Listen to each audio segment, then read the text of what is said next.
What a half for the Buffalo Bills in the first half of the game against the Steelers today. That was by far one of the best halves that I've seen from the Bills on offense. We'll get into that and more today on the Go Bills podcast presented by GoBillsPodcast.com.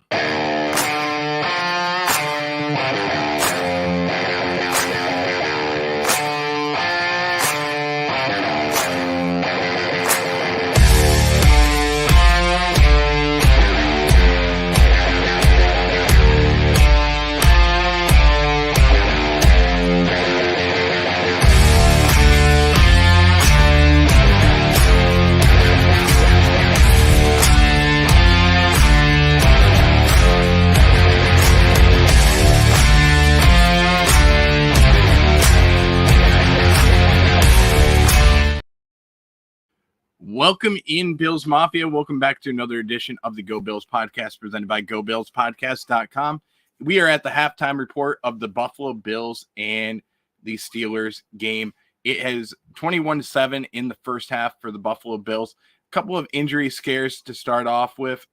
We do have Stefon Diggs in the tent, waiting to hear what the injury is for him. Seems like he did get the wind knocked out of him, but as soon as we get an update, we will send it over to you guys. The Bills did have 21 points put up in the first half. Two of those touchdowns coming from tight ends. One of them was Dawson Knox on a 9-yard touchdown pass from Josh Allen to Dawson Knox with the Tyler Bass extra point. Good. Second one, Dalton Kincaid, 29-yard touchdown pass from Josh Allen to put them up 14-0 in the first quarter, followed by the Josh Allen 52-yard touchdown run with 7 minutes left in the first half, and Tyler Bass kicking an extra point in that series. Then Deontay Johnson kicked it off with a 10-yard touchdown pass from Mason Rudolph to put the Steelers on the board 21-7 in the first half.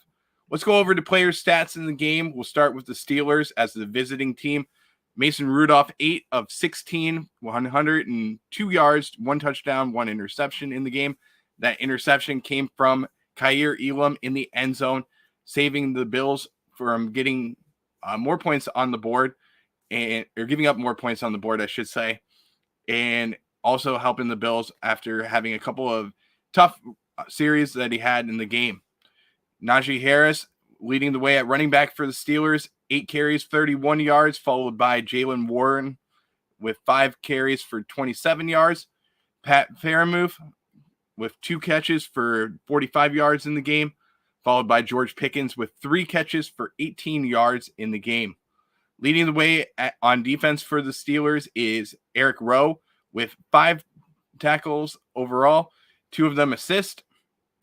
And the biggest play from them is Presley Harvin with 4 punts on the day and 154 yards on the day as well. Let's go over to the Bills and talk about the Bills offense with Josh Allen completing the balls 13 of 19 times for 131 yards, 2 touchdowns overall. Almost had an interception scare, but unfortunately for the Bills, that ball did become tipped and it was dropped. Leading the way at running is Josh Allen, 3 carries for 61 yards, 1 touchdown. James Cook second with 9 carries for 45 yards. And then Ty Johnson coming in clutch with a 1 carry for 4 yards and getting the first down on that play.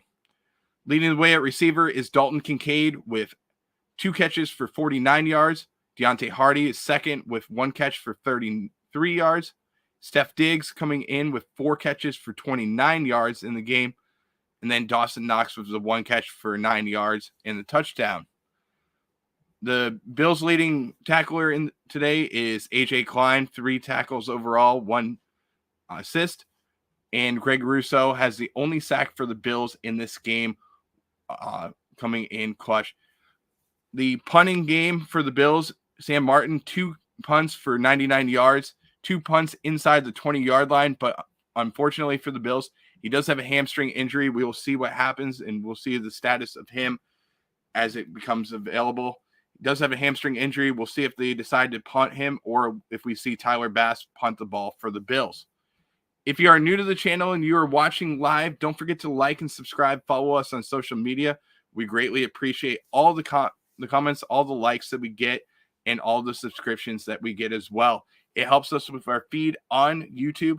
Not a lot of people understand why we ask for likes and subscriptions. It really does help us to be able to get more content to more people. So if you can, like and subscribe, follow us, share as well. We greatly appreciate it. Let's click over to the first half team stats overall and talking about the total yards for the game. We'll start with the Steelers, 149 yards overall for total yards compared to the 245 for the Buffalo Bills.